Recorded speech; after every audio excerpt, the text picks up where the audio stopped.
Well, hello again, everybody. I appreciate you watching. Welcome to another episode of the Cobra Daytona build. On this episode, we are going to get the rear brakes done. We finished up the rear suspension, so it's brake time. So you're going to see these Wilwood 13-inch rotors. We'll take you through the whole process. You can see how these brakes go on. And I actually got a special deal on the electronic parking brake. We're going to do an EPB Wilwood, so there'll be no handle in the center console of the Roadster. I mean, of the coupe, sorry about that. And that way I kind of clean up that whole area, and I've been dying to try these things out. Weren't cheap, but I think they're going to be great. So definitely thanks for following along, and look forward to watching the brake install. We've got these brackets. These brackets bolt to back of here, and luckily we don't have to do any clearancing. So these things bolt right up. I've actually already mocked them up kind of so I know what spacers I need. You've got to get the... Oh, crap. Just dropped that one, huh? You've got to get the caliper spaced evenly over the rotor, and I'll show you what I mean once I get this thing kind of mocked up here.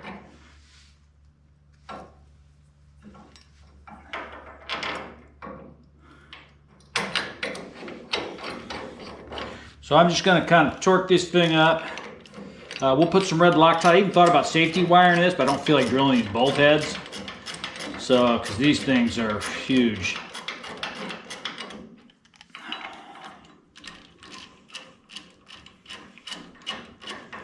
You can see I got all the shocks on now, rear suspension's all there.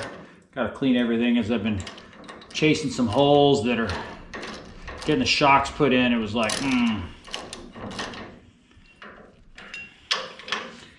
Okay, so then we've got my 13-inch rotor that's going to go on here. And I hold this on with just 2 half-inch, I think they're 20s a pitch, half by 20. Just that way I'm not fighting keeping this thing centered.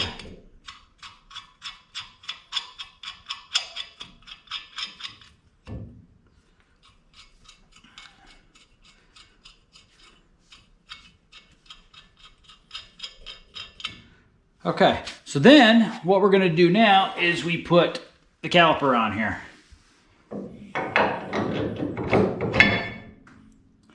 Easy peasy. Now the caliper is actually hitting the rotor right there. Hear that? So I'm going to have to actually run some spacers. I'll get you over here. I'm going to have to run some spacers right into here. So those are in this package. So let's see if we run a spacer under each one, what we end up with here. Let's try this again. I think that'll clear right there. Not quite, but close. Okay, so then what I'm going to show you is now, so now this distance here, between here and the rotor and this and the rotor and the caliper, have got to be even. If they're not, you may not be able to get a pad in. So you get a caliper out, you could measure that, or what I do is I just take the pad, throw the pad in, that one goes in no problem. I got a little bit of a gap there, about the same gap there. Quick and dirty way of doing it. That way you're not pulling out instruments. If the pads go in, it looks like even spacing. That's all you really need. It doesn't have to be dead on. As I said, it's not even bolted down. So what we'll do is we now know that just one shim, and we knew that because I put it together earlier, is what this thing takes. So we'll pull this back apart now.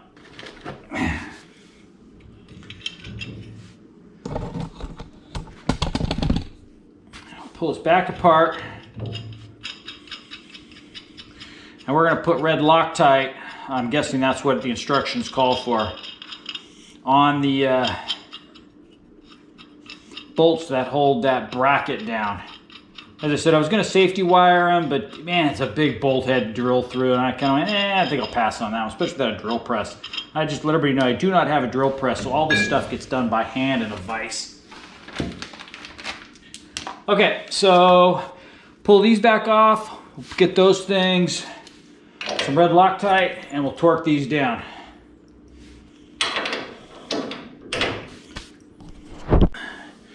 Okay, so we've got our bracket off now.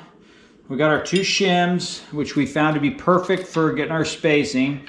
So I'm just going to put this one in there, just kind of hold it. So this one here, I'm gonna put some red Loctite on since this bracket's going on for the last time. As I said, I thought about safety wiring it, but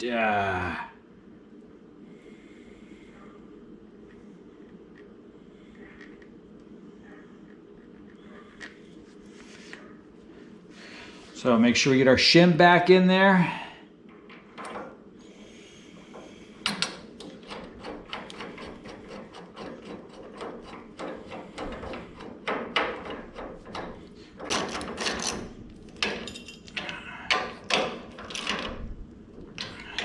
So these get torqued to 77 feet-pounds. So I got my torque wrench here. Okay.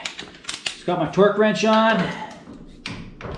So I'm gonna start off, as I said, I work up to this stuff a little gradually. So we start with hit it with 50. And then I'll go to 77.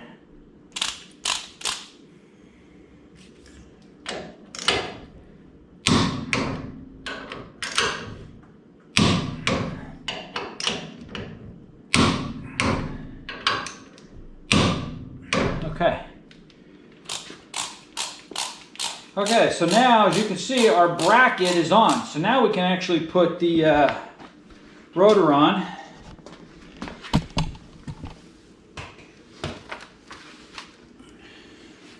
And the rotor is directional, by the way. As you can see, I did not go drilled, slotted, just slotted. As I said, this car is going to see some track use. Drilled rotors are really not something you want on the track. They will crack on you. Yeah, I know they look great. Got the bling going on, but these rotors here are more functional. And the Wilwood rotors here, just so you know, they do have an arrow right here. So that way you can see which direction they're going on.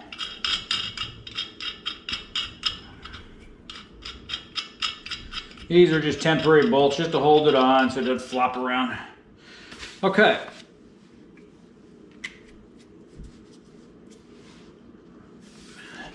So now,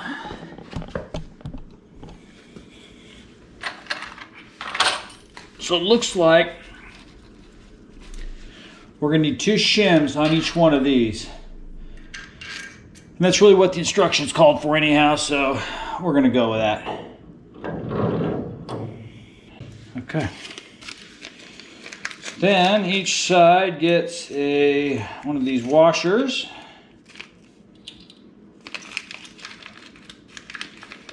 And then these nuts, just like the fronts, they need to have a little bit of lubrication on here. And I forget what they torqued to. It wasn't much, 35 feet-pounds or something like that.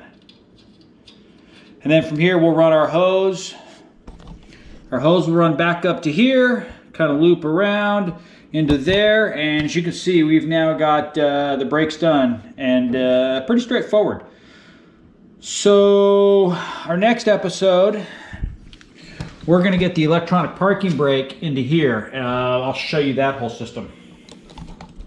Okay, so I torqued those down 30 feet-pounds. We're going to slide the brake pads in here now. Slide in nice and easy. Okay. Then this clip goes through here.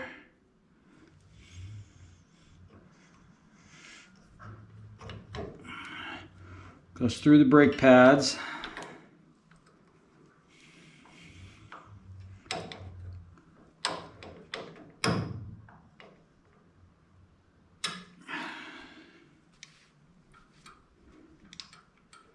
And we get our spacer in there.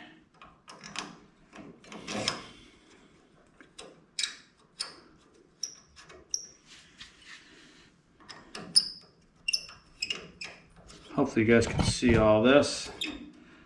Hopefully this is better not being on my head. I think it might give you a little bit less motion, but maybe it'll get boring quickly. I don't know. So I said I'll edit, look at this, and then I'll decide how I'm gonna, keep doing this. Okay, there we go. So we now have a rear brake caliper assembly all mounted up. We'll get the hose bolted on up, and this thing will be looking nice. So thanks again for watching. Okay, so now we got you into a good angle here to see what's going on. So I'm going to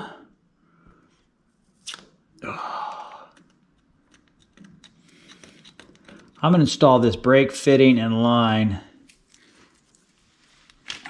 So what I've got here is a, I think it's like a 1/8 or, yeah, I think it's 1/8 inch PT fitting that goes into the back of the caliper. I'm not fond of these things.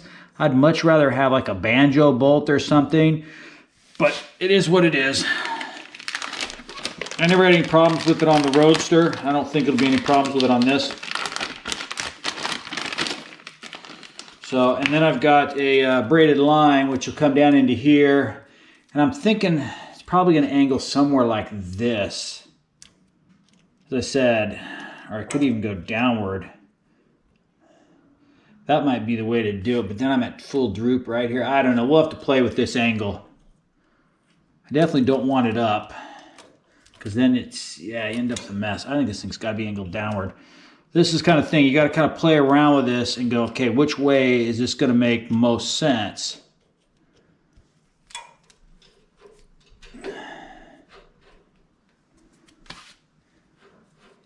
So hopefully you can see up into here. Move back the camera out a little bit this week, kind of get a bigger view of what's going on here.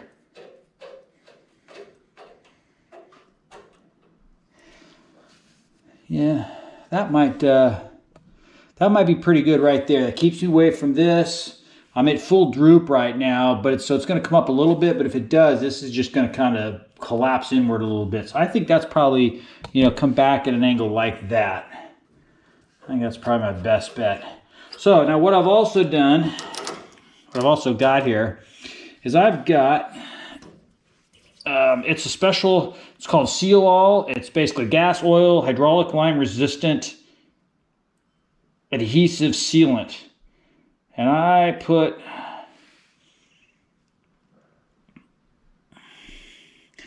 a little bead of this around the edge of this fitting, just so that way I know I've got no issues. As I said, not a ton. It actually makes the threads go, it makes this thing thread in a lot easier because it kind of lubricates it a little bit. And then we'll see, here's going to be the problem. Usually you got to make sure you don't want to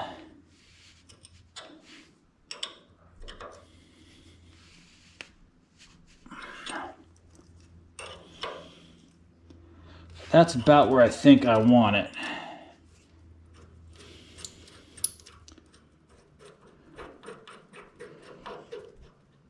I think that'll be pretty good. Sway bar will go into here down below this, so plenty of room there. There's nothing really back there to catch on. It's not going to get to the gas tank. I think that is ideal right there. So that's where I'm going to leave it. So brakes are now done. Well, thanks again for watching another episode of the Cobra Daytona build. Pretty short one, just installed the rear Wilwood brakes. Next episode, we're going to do the EPBs, and we'll take you through that install. I don't know if we'll hit the wiring. That might be a separate episode. As I said, I'm trying to stay detailed because people seem to really like the detail. They don't want me to just quickly gloss over everything and say, oh, you bolt this, bolt that. They want to see the details. So that's what I'm trying to do, but it's going to make these episodes quite a few more, but hopefully you can scroll down and figure out what it is. I'm going to have to figure out how to set up some sort of index. That would actually be ideal. That way we can just kind of go to one page and say, oh, I need to see rear brakes. But this will definitely help. Thanks again for watching, and definitely hit subscribe if you want to see more, as they're going to keep coming fast and furious. Thanks, and have a good one.